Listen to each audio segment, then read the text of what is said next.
Bienvenidos a este círculo de lectura sobre la obra completa de Freud. Hoy retomamos el tomo 19 con el texto del problema económico del masoquismo, texto publicado en 1904 y que encuentran en la página 161 del tomo 19. Como es costumbre, nos vamos a saltar lo que Strachey agrega como introducción al texto e iremos directo a la letra de Freud. Y dice, desde el punto de vista económico, la existencia de la aspiración masoquista en la vida pulsional de los seres humanos puede con derecho calificarse de enigmática. En efecto, el masoquismo es incomprensible si el principio de placer gobierna los procesos anímicos de modo tal que su meta inmediata sea la evitación de displacer y la ganancia de placer. Si dolor y displacer pueden dejar de ser advertencias para constituirse ellos mismos en metas, el principio de placer queda paralizado y el guardián de nuestra vida anímica, por así decir, narcotizado. De este modo, el masoquismo se nos aparece bajo la luz de un gran peligro, lo cual no ocurre en absoluto con su contraparte, el sadismo. Nos sentimos tentados de dar al principio de placer en nombre de guardián de nuestra vida y no solo de nuestra vida anímica.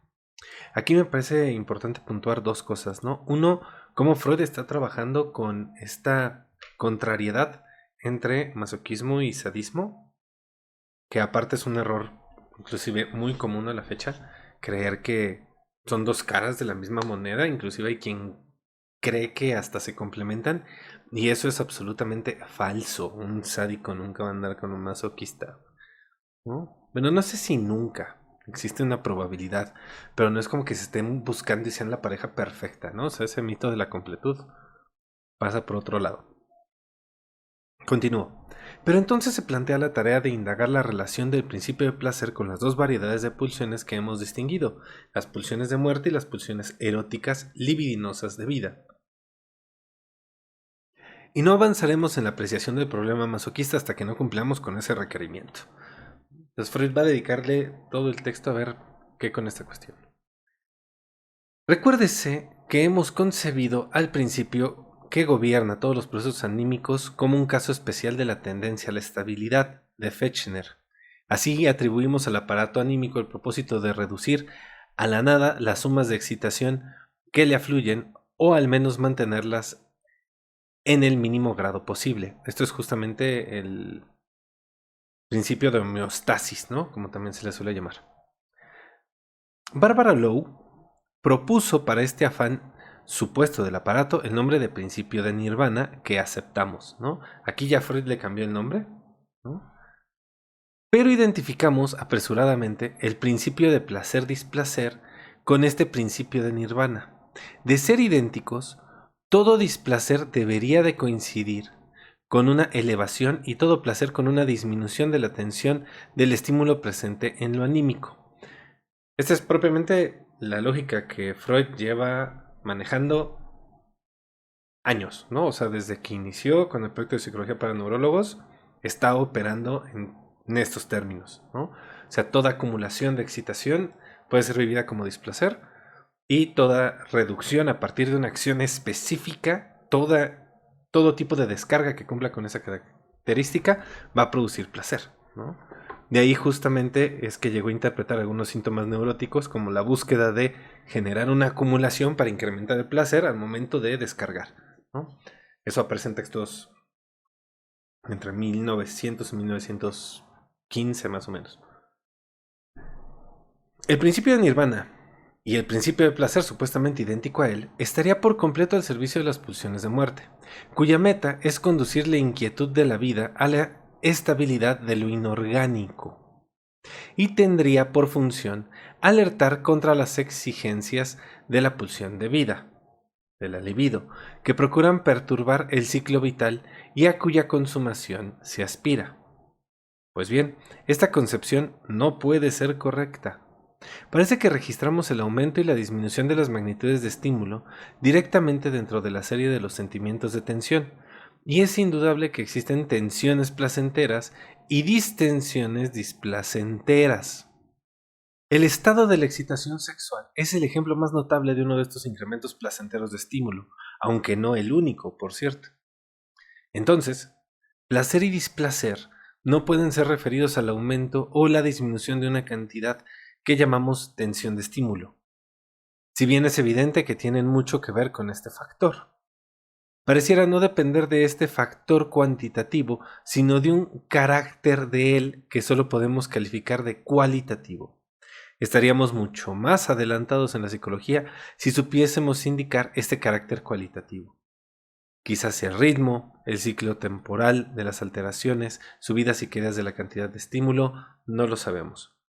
Ahora, aquí me gustaría agregar que con cualitativo también tenemos apertura justamente hacia la cuestión de pensar que es algo que tiene que ver con el, voy a llamarle contexto para simplificarlo, con la narración, con la inscripción y la elaboración simbólica que se tiene de esa acumulación o esa descarga, ¿no? Inclusive del contexto en el cual aparece, ¿no? O sea, la escena es lo que produce significado, ¿no? Sigo. Como quiera que fuese, deberíamos percatarnos de que el principio de nirvana, súbdito de la pulsión de muerte, ha experimentado en el ser vivo una modificación por la cual devino principio de placer, y en lo sucesivo tendríamos que evitar considerar a esos dos principios como uno solo. Ahora bien, si nos empeñamos en avanzar en el sentido de esta reflexión, no resultará difícil colegir el poder del que partió tal modificación. Solo pudo ser la pulsión de vida, la libido, la que de tal modo se conquistó un lugar junto a la pulsión de muerte en la regulación de los procesos vitales. Así obtenemos una pequeña pero interesante serie de copertenencias. El principio de nirvana expresa la tendencia de la pulsión de muerte. El principio de placer subroga la exigencia de la libido y su modificación, el principio de realidad, el influjo del mundo exterior, ¿no? Como ya he dicho, inclusive en videos anteriores que ustedes pueden encontrar en el canal de YouTube, y aprovecho para recordarles que la transmisión de este círculo de lectura es todos los miércoles de 6 de la tarde a 8 de la noche, hora Ciudad de México, por Twitch, y pues la repetición de los videos aparece en el canal de YouTube.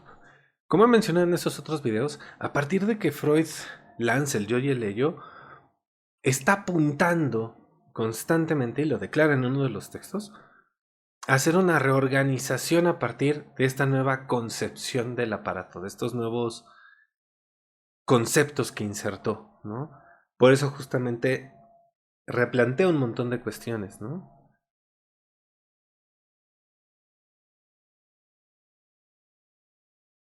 En verdad, ninguno de estos tres principios es destituido por los otros. En general, saben conciliarse entre sí, aun cuando en ocasiones desembocará forzosamente en conflictos el hecho de que por un lado se establezca como meta la rebaja cuantitativa de la carga de estímulo, por el otro un carácter cualitativo de ella, y en tercer lugar, una demora de la descarga de estímulo y una admisión provisional de la tensión de displacer. Todo esto que Freud acaba de enunciar se vuelve bastante importante porque cada que nos encontramos frente a un síntoma o cada vez que nosotros vamos a nuestro propio análisis a contarle a nuestro analista lo que nos ocurre y cómo nos pasa, estos tres factores están ahí en juego. ¿Me explicó? O sea, por un lado está esta tendencia a quitarnos toda sensación, ¿no? A dejar de sentir. Por otro lado está la búsqueda de ciertas satisfacciones, ciertos placeres. Por otro lado está lo que el mundo me permite. Entonces, sí son diferencias que hay que tener en consideración. Porque a fin de cuentas generan una intersección todo el tiempo, más en lo humano. La conclusión de estas elucidaciones es que no puede rehusarse al principio de placer el título de guardián de la vida. Volvamos al masoquismo.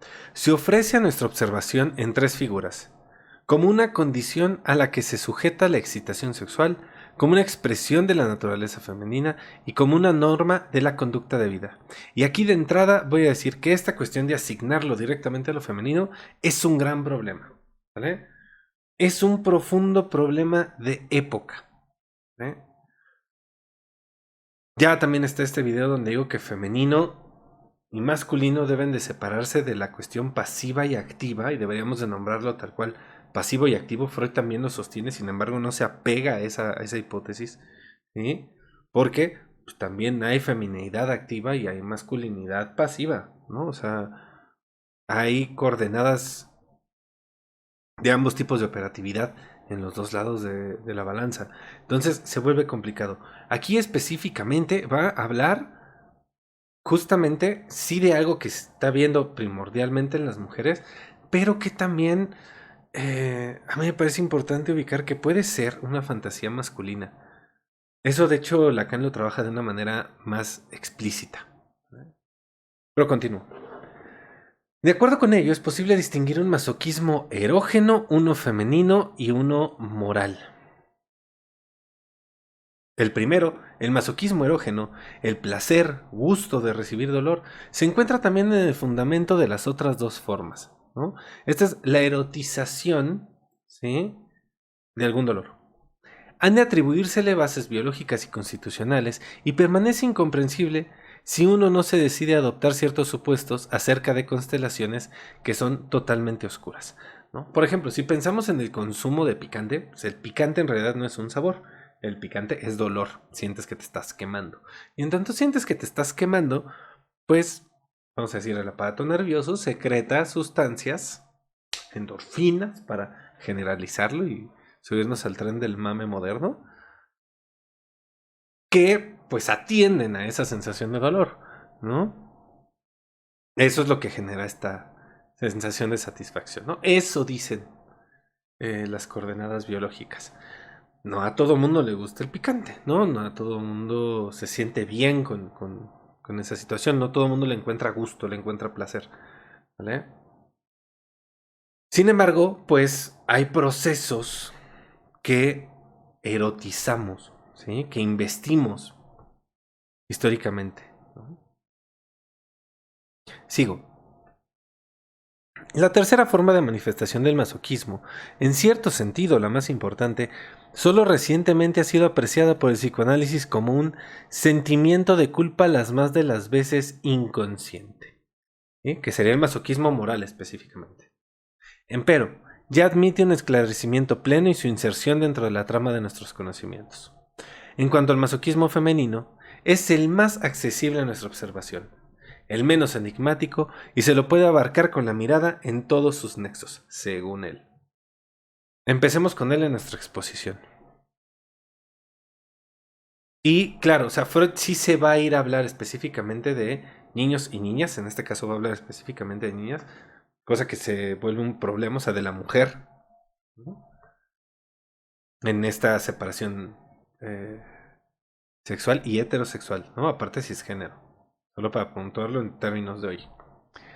De esta clase de masoquismo en el varón, al que me limito aquí en razón del material disponible, nos dan suficiente noticia las fantasías de personas masoquistas y a menudo por eso impotentes, que o desembocan en el acto onanista o figuran por sí solas la satisfacción sexual. Las escenificaciones Veranstaltung, ¿no?, que es la palabra que aparece en alemán, por eso se vuelve importante, ¿no?, reales. Las escenificaciones reales de los perversos masoquistas responden punto por punto a esas fantasías, ya sean ejecutados como un fin en sí mismas o sirvan para producir la potencia e iniciar el acto sexual. Y aquí se vuelve hay una cosa importante, ¿no? O sea, lo importante que se vuelve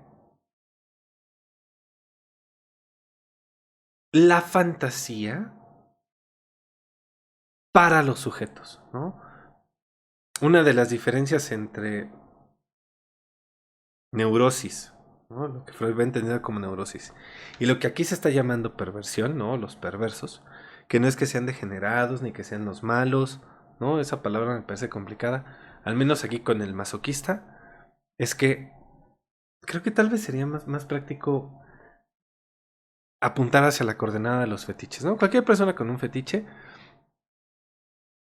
llega un momento en el cual el fetiche debe de cumplir todas las características porque si no, no aparece Ni siquiera la excitación. Eso es lo que Freud nos está diciendo. Y esos son puntos, son coordenadas a partir de las cuales podemos empezar a hacer diferencias en los casos, ¿no? Al momento de estar escuchando a alguien. Freud sigue diciendo, en ambos casos, ya que aquellas no son sino la realización escénica de las fantasías. Toda fantasía es una escena.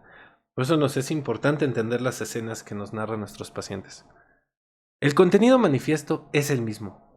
Ser amordazado, atado, golpeado dolorosamente, azotado, maltratado de cualquier modo, sometido a una evidencia incondicional, ensuciado, denigrado. Es mucho más raro que dentro de ese contenido se incluyen mutilaciones. Cuando sucede, se les imponen grandes limitaciones. Y esta cuestión de las limitaciones se vuelve importante porque evidentemente un masoquista no está persiguiendo la muerte, porque la muerte implicaría el final del placer, el final de la satisfacción. Puedes agarrar y decir, es que las personas que quieren desuscribirse del chat de la vida son masoquistas.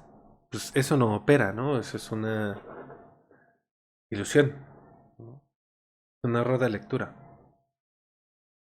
La interpretación más inmediata y fácil de obedecer es que el masoquista quiere ser tratado como un niño pequeño, desvalido, dependiente, pero en particular como un niño díscolo. Y aquí es donde justamente empieza a aparecer la imagen.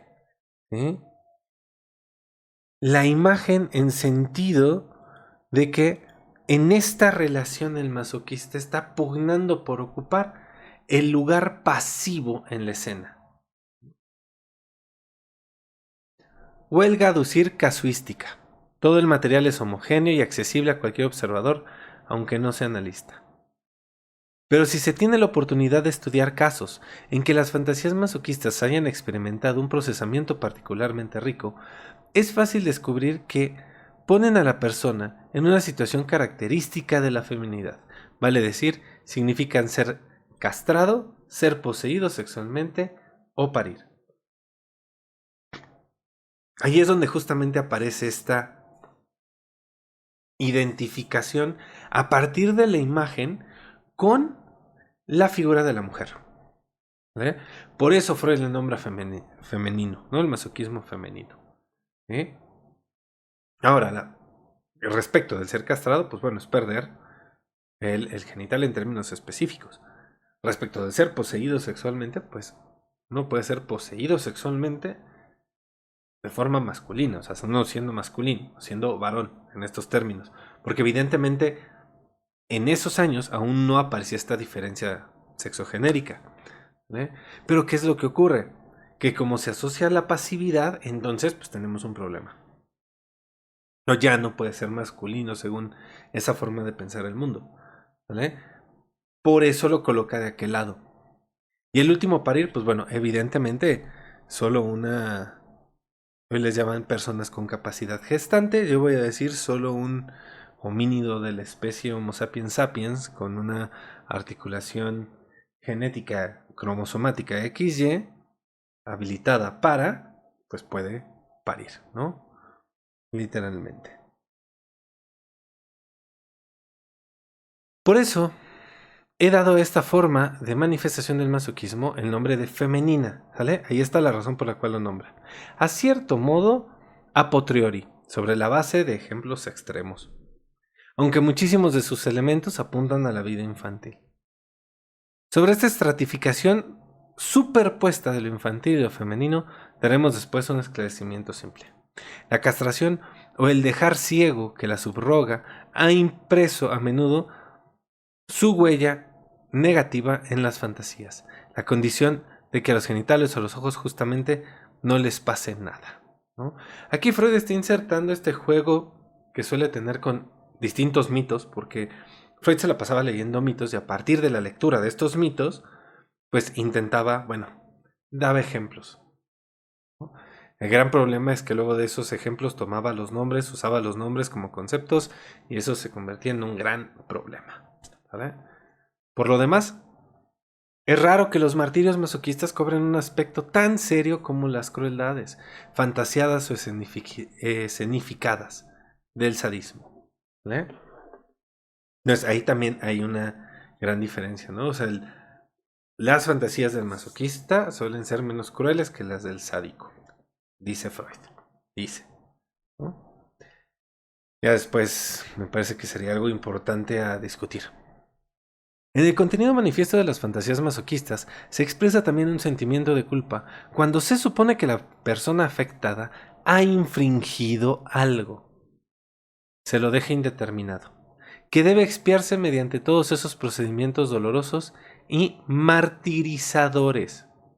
Fíjense, hay algo de una infracción, ¿vale? Y entonces esa escena sirve para expiar la culpa, ¿sí? Y esa es una cosa que se vuelve bastante interesante. Curiosamente, encontraba entre los comentarios viejos, no sé por qué, pero así se me borró, desde septiembre estaba ese comentario, alguien que me preguntaba, oye, ¿y qué puedo leer para atender o comprender más a las personas que se autolesionan? Pues bueno, aquí hay un ejemplo, ¿no? Pero justamente es esa cuestión, o sea, la escena de autolesión en ocasiones puede ser una escena de autocastigo, ¿sí?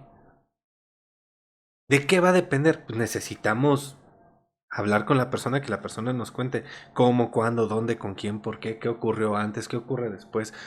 Un montón de cosas alrededor de ese evento para poder ubicar de qué trata.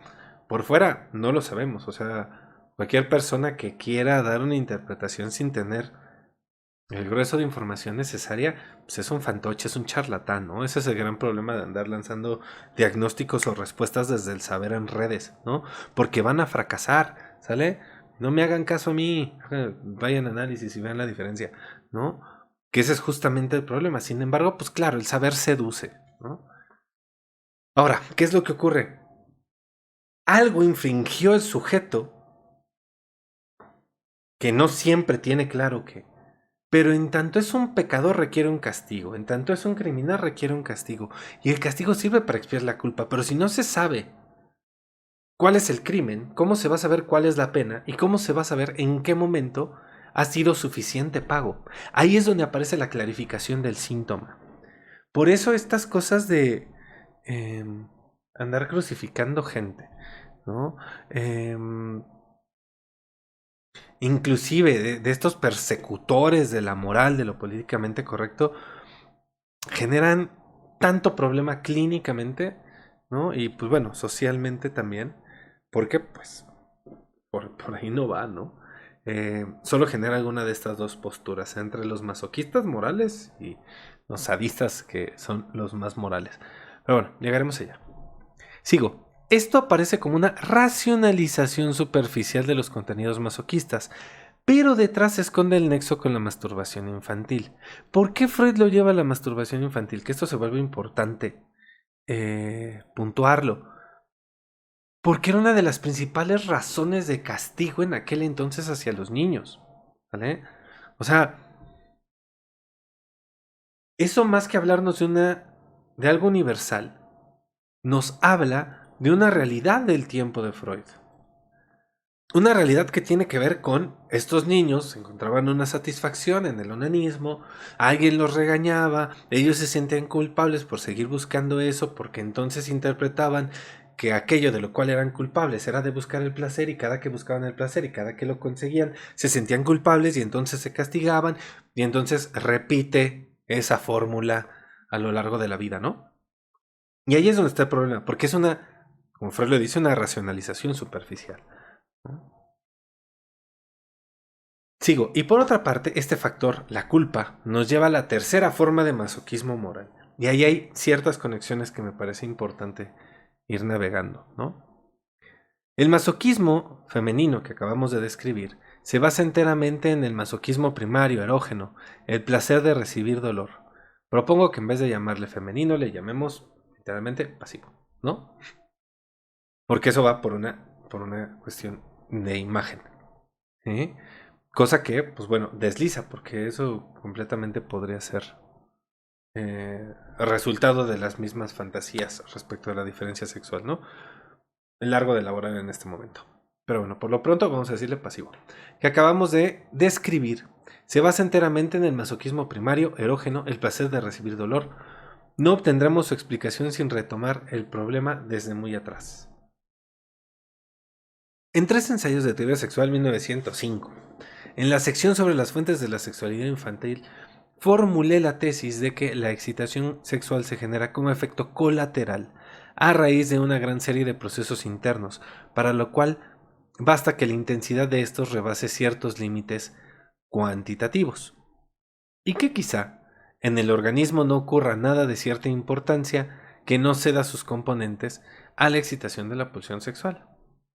Según eso, también la excitación de dolor y la de displacer tendrían esta consecuencia, ¿no? O sea, que todo tendría que ver con algo del erotismo, con algo de la libido, con algo de la búsqueda de placer, de amor, ¿no? De ternura.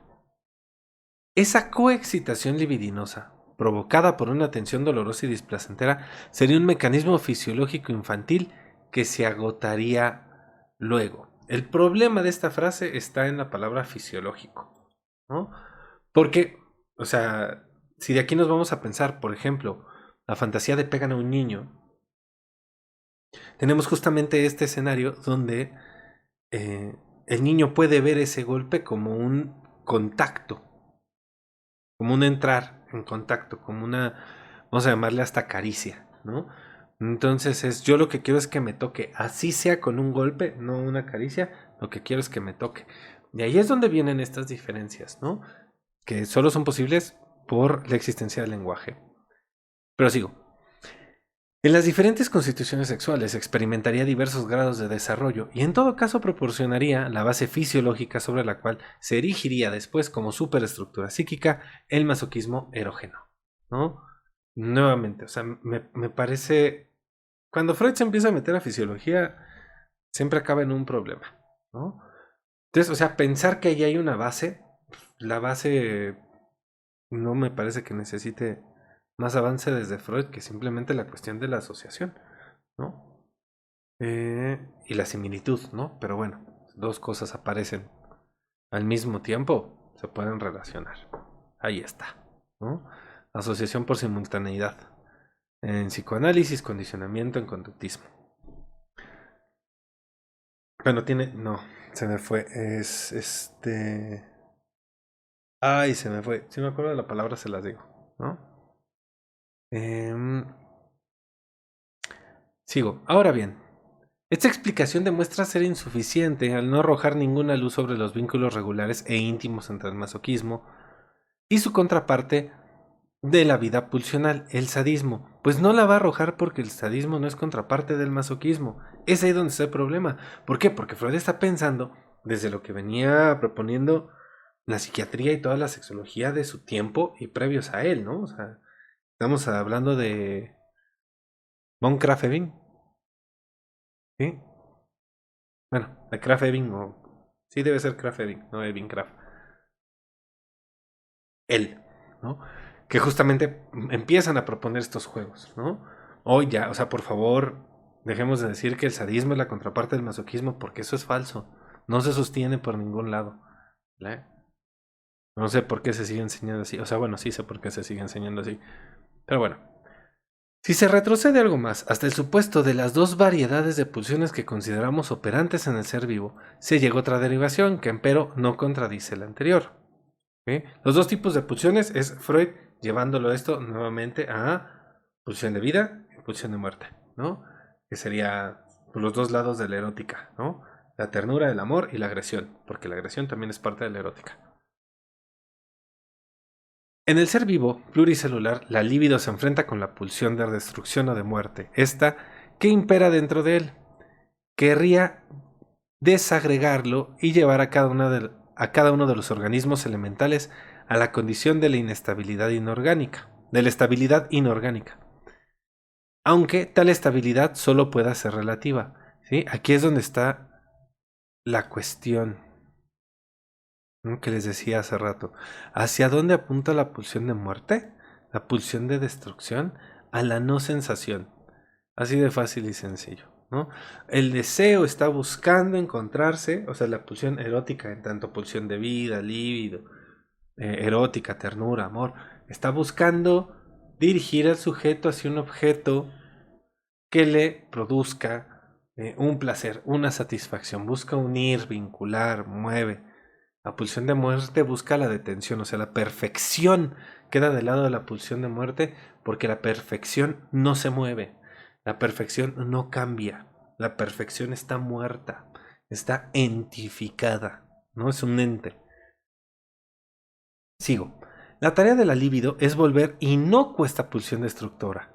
La desempeña desviándola en buena parte. Y muy pronto con la ayuda de un sistema de órgano particular, la musculatura, hacia afuera, dirigiéndola hacia los objetos del mundo exterior. ¿Sale? Entonces, aquí lo que Freud está diciendo es, en vez de agredirse uno mismo, pues bueno, agrede hacia afuera, ¿no? Este movimiento de quién es el objeto que recibe la pulsión. Recibe entonces el nombre de pulsión de destrucción, pulsión de apoderamiento y voluntad de poder. El gran problema aquí es que una misma cosa no puede tener tres nombres, más bien serían tres cosas que fueron englobadas bajo un mismo nombre y que por eso se vuelve complicado que pulsión de muerte responda a tantas cosas, ¿no? Así se vuelve un problema categorial. Sigo. Un sector de esta pulsión es puesto directamente al servicio de la función sexual, donde se tiene a cargo una importante operación. Es el sadismo propiamente dicho, ¿no? Otro sector no obedece a este traslado hacia afuera, permanece en el interior del organismo y ahí es ligado libidinosamente con la ayuda de la coexcitación sexual, antes mencionada. En ese sector tenemos que discernir el masoquismo erógeno y originario, ¿no?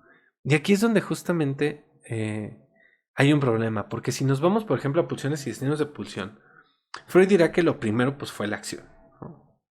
O sea que más bien una pulsión sádica se ve imposibilitada en su satisfacción y entonces regresa hacia el sujeto, se invierte.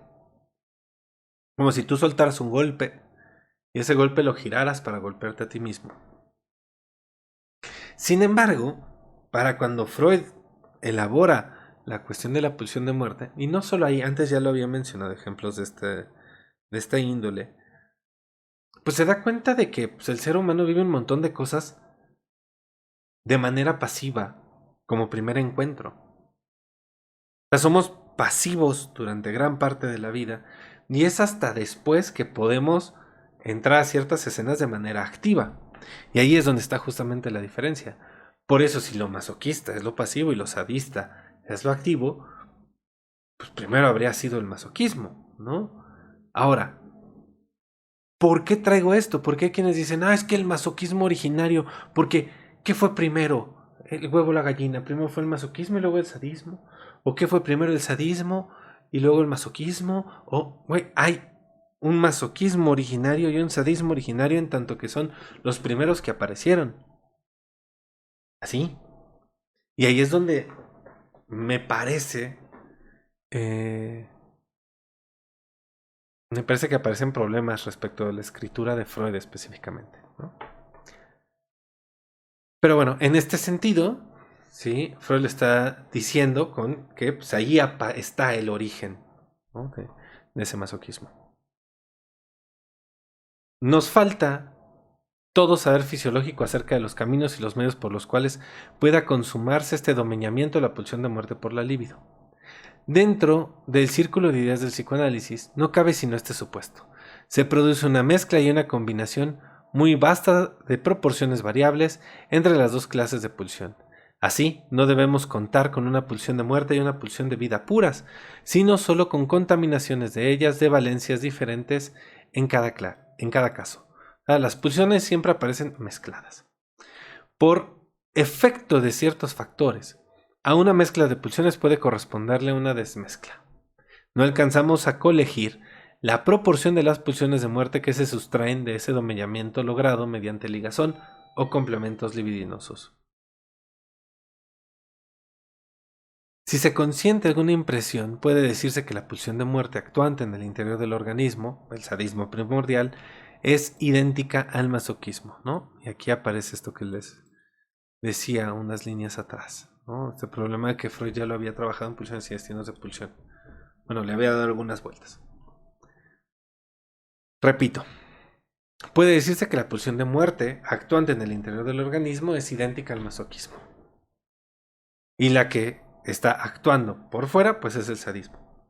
Después, que su parte principal fue trasladada afuera, sobre los objetos en el interior permanece como su residuo el genuino masoquismo erógeno, que por una parte ha devenido un componente de la libido, pero por la otra sigue teniendo como objeto al ser propio.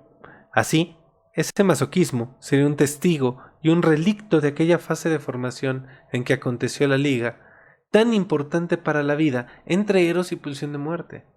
No nos asombrará enterarnos de que el sadismo proyectado, vuelto hacia afuera, o pulsión de destrucción, puede bajo ciertas constelaciones ser introyectado de nuevo, vuelto hacia adentro, regresando así a su situación anterior. Y aquí es donde está el giro hacia la autolesión. ¿Vale? Justamente porque se vuelve complicado pensar que el aparato innatamente apunte a producirse dolor, ¿no? Más porque el dolor pues siempre aparece como una señal de alerta ante algo que, pues bueno, puede quitarnos la vida. En tal caso, da por resultado el masoquismo secundario, que viene a añadirse al originario. Y fíjense el movimiento, hay un primer masoquismo,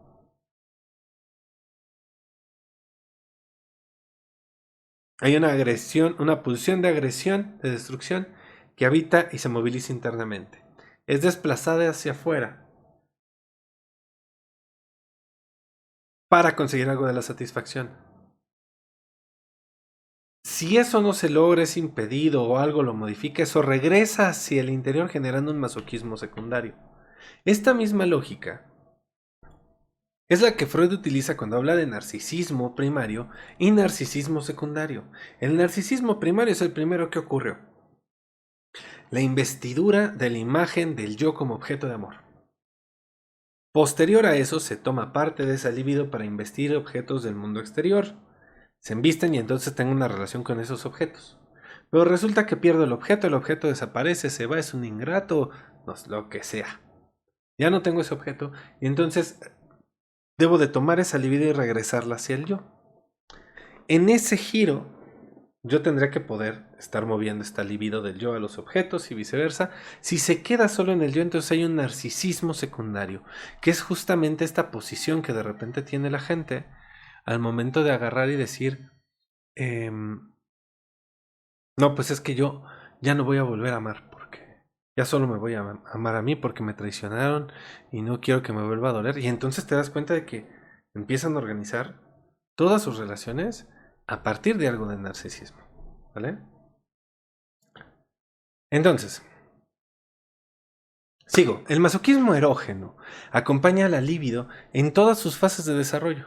Le toma prestados sus cambiantes revestimientos psíquicos. La angustia de ser devorado por el animal totémico, el padre, proviene de la organización oral primitiva, el deseo de ser golpeado por el padre de la fase sádico-anal, que sigue aquella, la castración, si bien desmentida más tarde, interviene en el contenido de las fantasías masoquistas como sedimento del estadio fálico de organización y desde luego las situaciones de ser poseído sexualmente y de parir, características de la feminidad, derivan de la organización genital definitiva. Y aquí hay algo que me parece muy importante encuadrar y muy importante definir. Cuando se establece esta división de las etapas del desarrollo psicosexual, que en realidad quien las termina articulando es Abraham, no Freud, eh, estamos hablando de que las escenas de vinculación entre el sujeto y sus objetos de amor, entre los objetos eróticos, los objetos de la pulsión, eh, se vuelve muy específica y muy particular. ¿Por qué? Porque la etapa oral está vinculada por la boca, la mama, cualquier cosa que tenga que ver con el elemento, claro, con los otros, ¿sí? Luego viene pues el control de esfínteres, lo que genera una modificación en la relación con el otro, ¿no? Todas estas cuestiones. Y cada una de estas tiene que ver con una acción que se simboliza y que habla algo del vínculo, de esa relación con el otro. Por eso es que todas estas son imágenes, pero solo son una entre muchas posibles imágenes. ¿Eh? De ahí la importancia de la cita hace como 15 días, no recuerdo cuál es el texto, donde Freud decía que el complejo de castración solo se le puede llamar así si a esa experiencia de la pérdida de un objeto que se consideraba parte del cuerpo propio queda vinculado hacia el genital masculino. Si no queda vinculado ahí, no puede llamársele complejo de castración.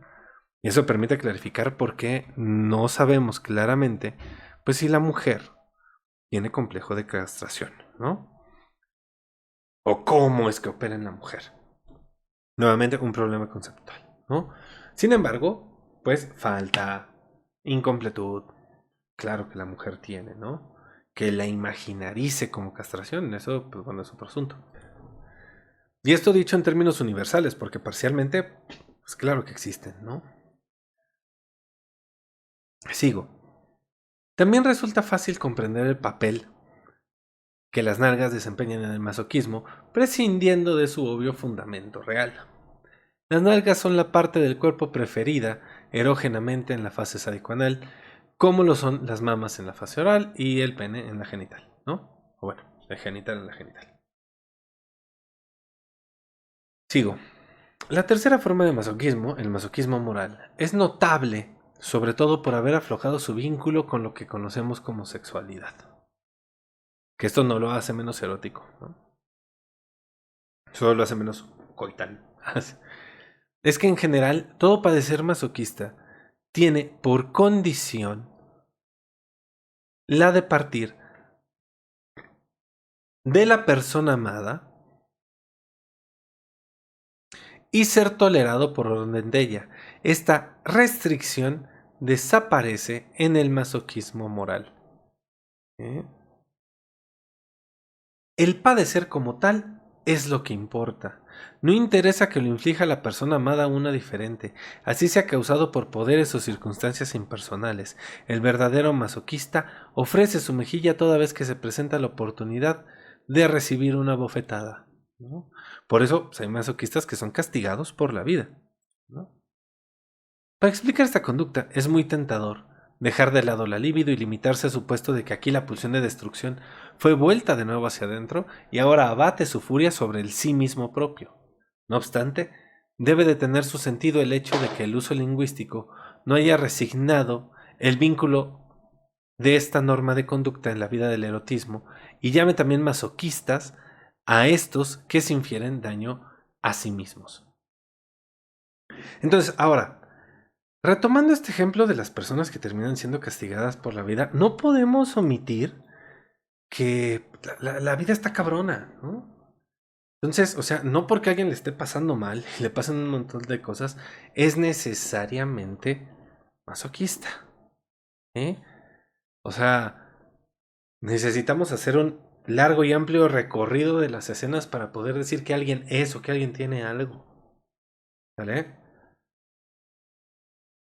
Lo otro es solo adelantarse un chingo y por lo general genera un montón de pedos al momento de pensar la intervención, ¿no? Se vuelve muy problemático cuando uno se adelanta, ¿no? Por eso por lo general dejamos estas cuestiones como hipótesis, ¿vale? Bueno, continúo. Fieles a un hábito técnico nos ocuparemos primero de la forma extrema, indudablemente patológica de este masoquismo. En otro lugar he señalado que en el tratamiento analítico nos topamos con pacientes cuyo comportamiento frente a los influjos de la cura nos fuerza a atribuirles un sentimiento de culpa inconsciente. Aquí Freud va a hacer una aclaración bastante interesante sobre esta cuestión. Indiqué ahí aquello por lo cual se reconoce a estas personas, la reacción terapéutica negativa, y no dejé de consignar que la intensidad de una emoción de esta índole significa una de las resistencias más graves y el mayor peligro para el éxito de nuestros propósitos médicos o pedagógicos. Y aquí hay un tema, ¿no? Hay quien dice, cada que la persona responde negativamente, o sea, contrario a lo que se espera, a una intervención, es por un sentimiento de culpa inconsciente. No, también puede ser porque la cagaste, mamón, ¿no? Sí, pues, perdonen, pero es que me enerva, ¿no? Entonces, sí es posible que la persona haya respondido de manera negativa a la intervención porque hiciste una pésima intervención, güey, ¿no? Entonces, por eso hay que avanzar con cuidado, ¿no? La satisfacción de este sentimiento inconsciente de culpa es quizá el rubro más fuerte de la ganancia de la enfermedad, compuesta en general por varios de ellos y el que más contribuye a la resultante de fuerzas que se revuelven contra la curación y no quiere resignar la condición de enfermo. El padecer que la neurosis conlleva es justamente lo que lo vuelve tan valiosa a la tendencia masoquista. O sea, lo que Freud nos está queriendo decir es que hay personas que sienten que merecen su malestar y porque merecen su malestar, porque son culpables de alguna cosa, se niegan a modificarlo. Nada más, nada menos. Así. ¿Son la mayoría? No lo sabemos. ¿Cómo lo puedo ver? Tendrás que llegar hasta allá. El análisis tendrá que llegar hasta allá. No lo puedes saber de a una voz, ¿no? De entrada. Sigo. También es instructivo enterarse de que contrariando toda teoría y expectativa, una neurosis que se mostró refractaria a los empeños terapéuticos puede desaparecer si la persona cae en la miseria de un matrimonio desdichado, pierde su fortuna o contrae una grave enfermedad orgánica. O sea, si la vida castiga ya no necesito la neurosis. Se desecha. Y aquí es donde aparece. ¿Qué puedo hacer para quitarle los síntomas a mis pacientes? Inutilizar el síntoma. ¿Y cómo hago eso? Primero debes de entender el síntoma, su función, su arquitectura. Inutilizarlo, lógicamente, que se vuelva innecesario el síntoma. ¿Y cómo lo hago eso? Pues dependerá de la estructura, dependerá del síntoma. Analizando. ¿No? Y es donde aparece el pues, analizando, el escuchando. ¿No? Eso apunta a cómo comprender el síntoma. Claro, ese es otro ojo. Sigo. En tales casos, una forma de padecer ha sido relevada por otra, ¿no? Síntoma como una satisfacción sustitutiva.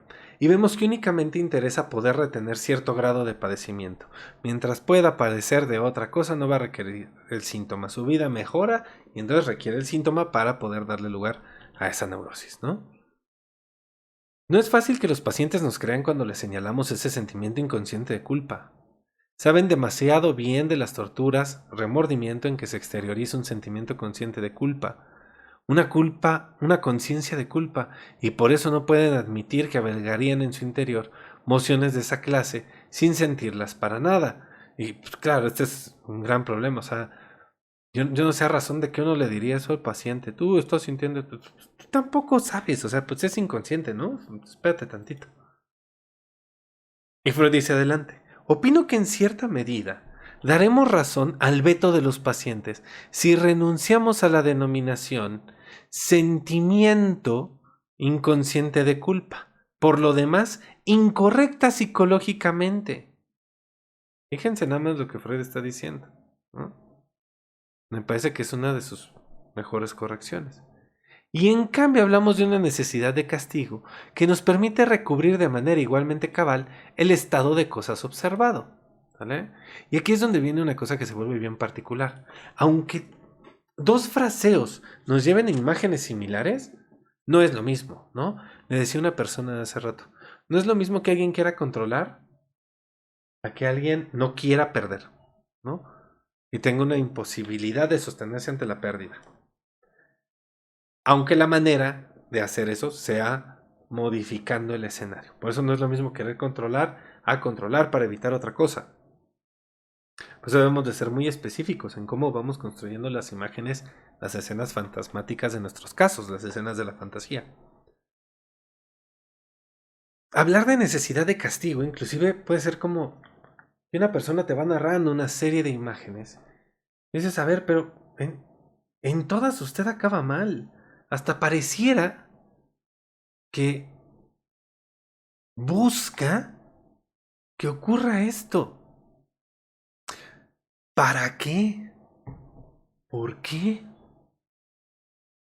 Y eso con el fin de de desarrollar. Claro, uno no le puede decir eso hasta que no tiene las escenas sobre la mesa.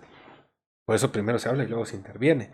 Por eso Lacan propone 3 tiempos: instante de la mirada, tiempo para comprender, momento de concluir, ¿sí? O sea, necesitas un montón de información antes de plantear una intervención. Más una interpretación, o sea, cuelga para que eso ocurra, ¿no? Aunque hay gente que tiene prisa por interpretar, ¿no? Como para sentirse analista de veras. Sigo. Pero no podemos abstenernos de apreciar y localizar ese sentimiento inconsciente de culpa según el modelo del sentimiento consciente. Conforme uno va avanzando en los relatos y uno va conectando, de repente aparece, ay, chale, fallé acá, y desde que fallé acá, desde que incumplí con este ideal o esta normativa, empezó, ¡a la madre! Historización. ¿Vale? Hemos atribuido al superyo la función de la conciencia moral y reconocido en el sentimiento de culpa la expresión de una tensión entre el yo y el superyo. El yo reacciona con sentimientos de culpa, angustia de la conciencia moral, ante la percepción de que no está a la altura de los reclamos que le dirige su ideal, su superyo. En el texto anterior, de hecho ya está por salir en YouTube, apareció una definición de superyo, me pareció buenísima, que era la idealización de todo aquello que es un querer alcanzar para el yo. O sea, todo aquello que el yo quisiera alcanzar puede operar como un querer alcanzar. Eso, hecho ideal, eso es el superyo, ¿no? Como conjunto de representaciones. Y dices, ¡ay, perro! ¿No? No solo es la ley moral, porque de ahí se desprende el ideal, ¿no? Por eso es que toda moral tiene un ideal. Uno quiere operar como analista, va a tener que empezar a mover eso. No la cuestión de los ideales, la cuestión de las morales, ¿no? Pero bueno, harina de otro costal. Sigo. Ahora queremos saber cómo ha llegado el superyo a este exigente papel y por qué el yo tiene que sentir miedo en caso de haber diferencia con su ideal. Pues bueno, ¿a quién no regañaban cuando se portaba diferente de lo que la autoridad esperaba? Y aquellos que no lo regañaban tienen otra estructuración de superyo, nada más, no es que no la tengan. Sigo. Si ya tenemos dicho que el yo encuentra su función en conciliar entre sí, en reconciliar las exigencias de las 3 instancias a las que sirve, podemos agregar que también para esto tiene el superyo el arquetipo a que puede aspirar. En efecto, este superyo él es el subrogado tanto del ello como del mundo exterior. Ahí están las dos. Debe su génesis a que los primeros objetos de las mociones libidinales del ello, la pareja parental, fueron introyectados en el yo, a raíz de lo cual el vínculo con ellos fue desexualizado, experimentó un desvío de las metas sexuales directas. O sea, se movió solo hacia la ternura. Solo de esta manera se posibilitó la superación del complejo de Edipo. Ahora bien, el superyo conservó caracteres esenciales de las personas introyectadas, su poder, su severidad, su inclinación a la vigilancia y el castigo. Y aquí es donde aparece, vamos a decir, la definición con la cual yo trabajé y trabajo desde hace mucho tiempo, que es el superyo, es la introyección de la ley moral de los padres.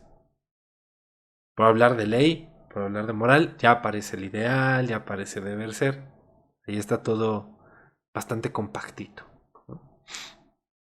Como lo he señalado en otro lugar, es fácilmente concebible que la severidad resulte acrecentada por la desmezcla de posiciones que acompaña a esa introducción en el yo.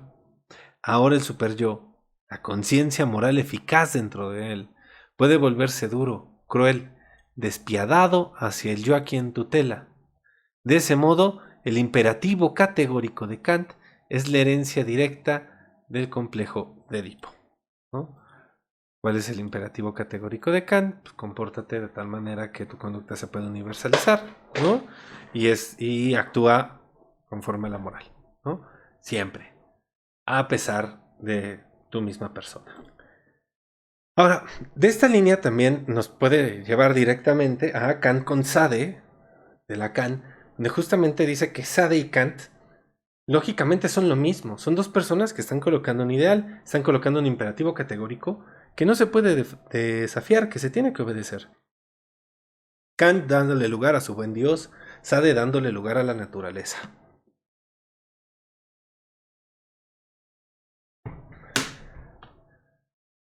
Sigo. Pero esas mismas personas que, como instancia de la conciencia moral, siguen ejerciendo una acción eficaz dentro del superyo, después que dejaron de ser objeto de las mociones libidinosas del ello, pertenecen además al mundo exterior real. O sea, los padres no solo son una representación al interior del sistema, sino que también son un elemento del mundo exterior, son objetos del mundo. De este fueron tomadas su poder, tras el que se ocultan todos los influjos del pasado y de la tradición. Fue una de las exteriorizaciones más sensibles de la realidad.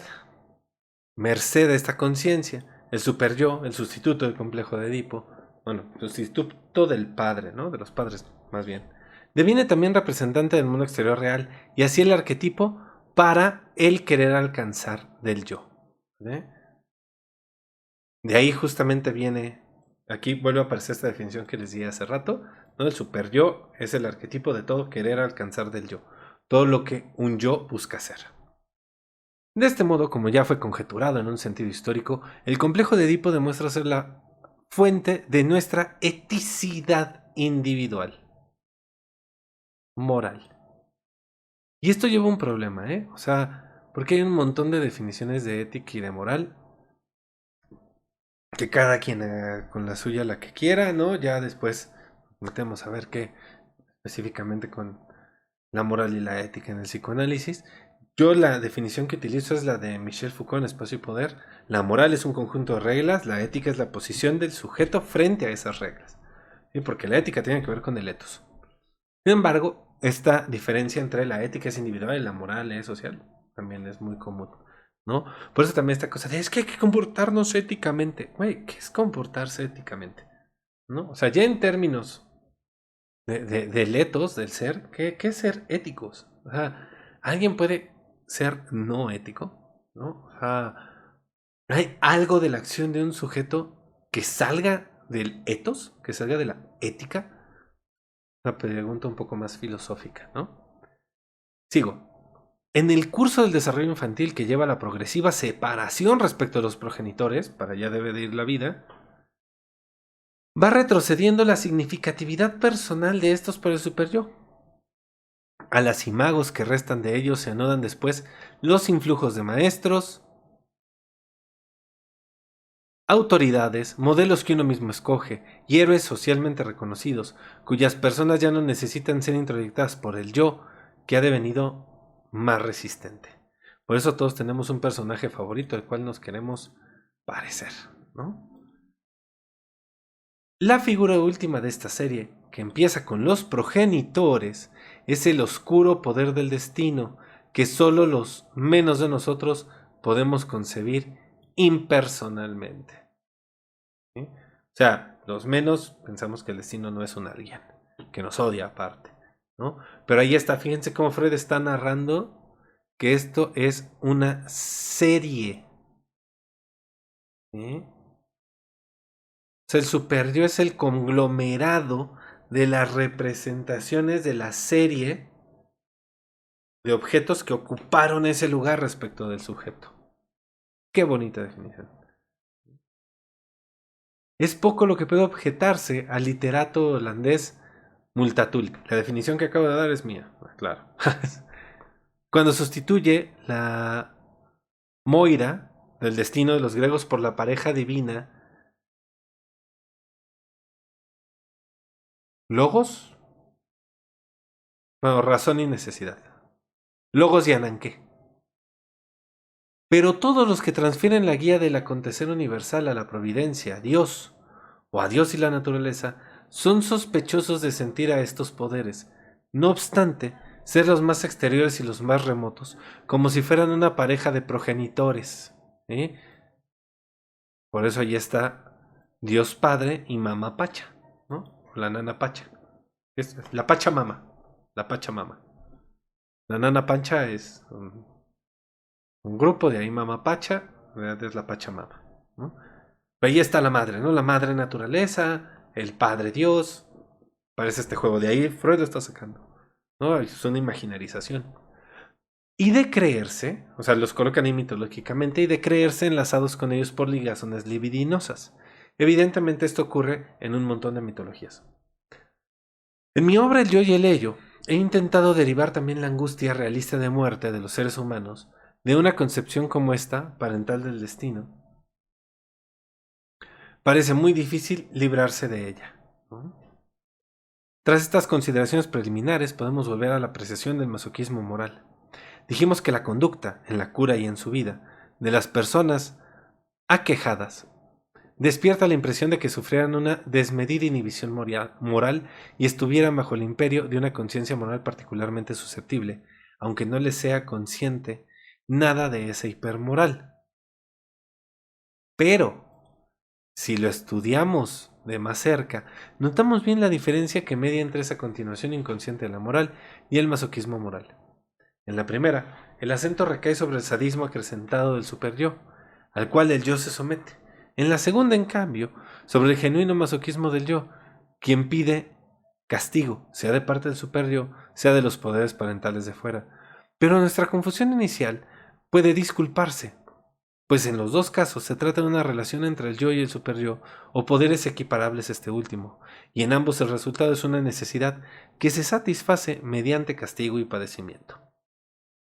Además, difícilmente sea un detalle sin importancia que el sadismo del superyo deviene consciente casi siempre con estridencia, mientras que el afán masoquista del yo permanece en general oculto para la persona y se lo debe descubrir por su conducta.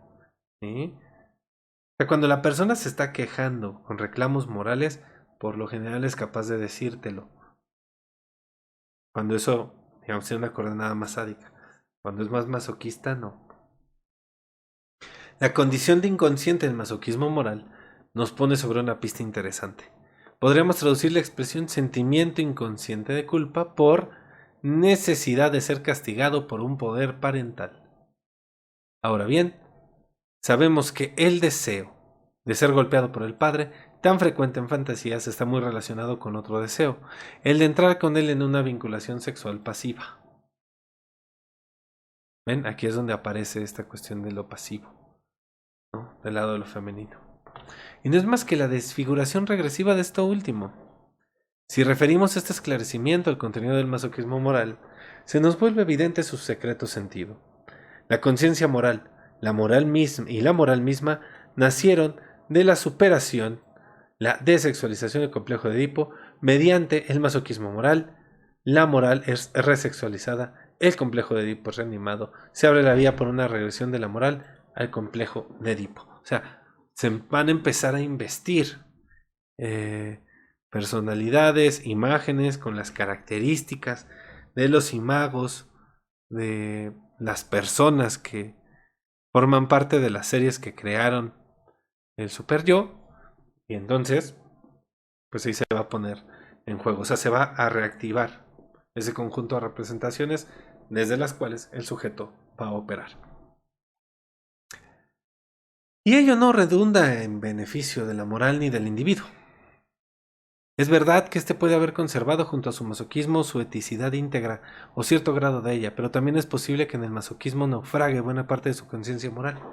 Por otra parte, este último crea la tentación de un obrar pecaminoso, que después tiene que ser expiado con los reproches de la conciencia moral sádica, como en tantos tipos rusos de carácter, o con el castigo del destino, ese gran poder parental.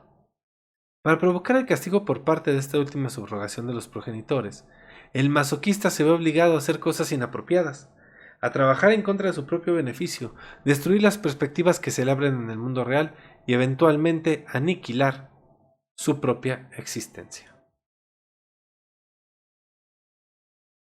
Ahora, lo curioso es que esto vuelve a ser un ejercicio de castigo, ¿vale? Que es justamente donde se inserta la diferencia. Porque necesariamente allí donde hay moral, va a haber un ente que busque castigar exclusivamente. La reversión del sadismo, por eso la cuestión de la aniquilación de la existencia, ¿no?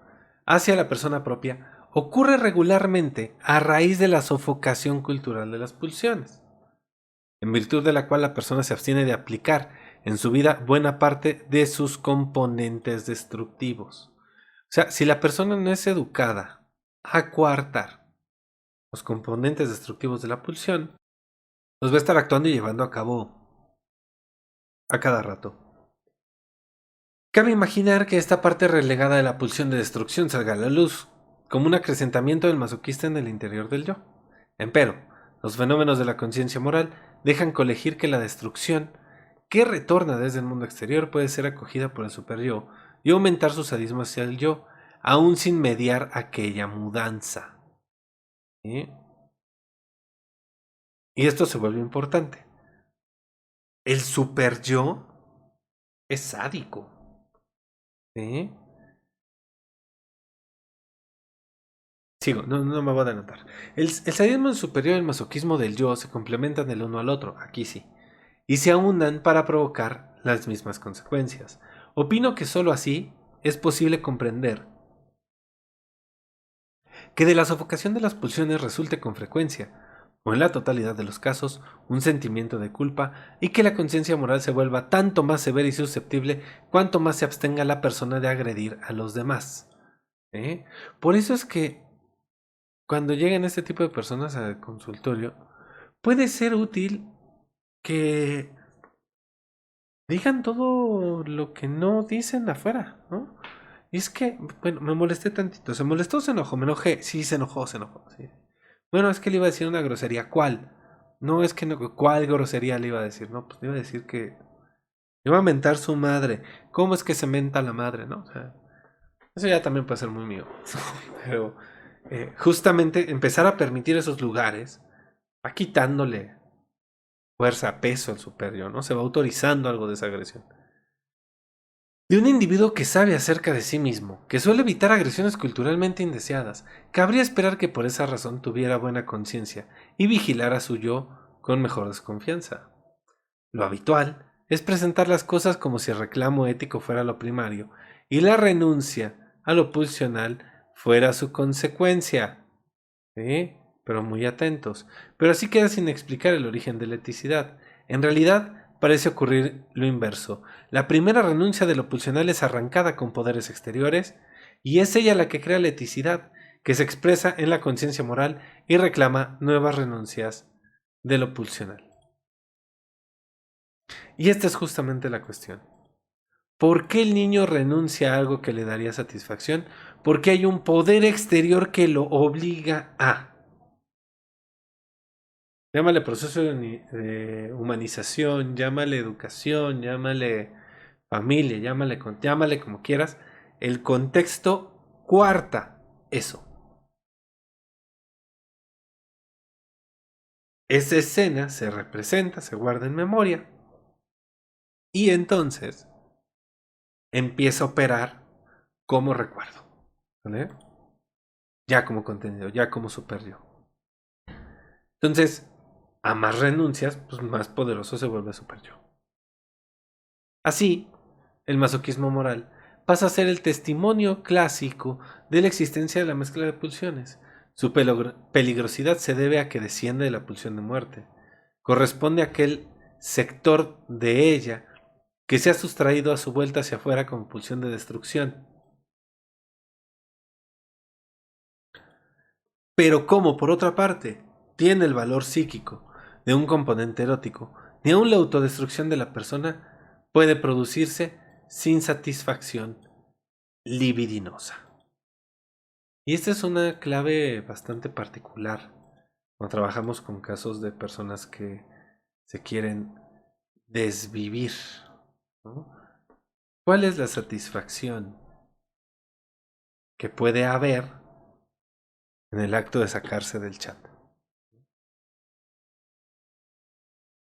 Pues bueno, hasta acá nuestra lectura del problema económico del masoquismo, texto de 1924 que encuentran en el tomo 19 de las obras completas de Sigmund Freud, página 161.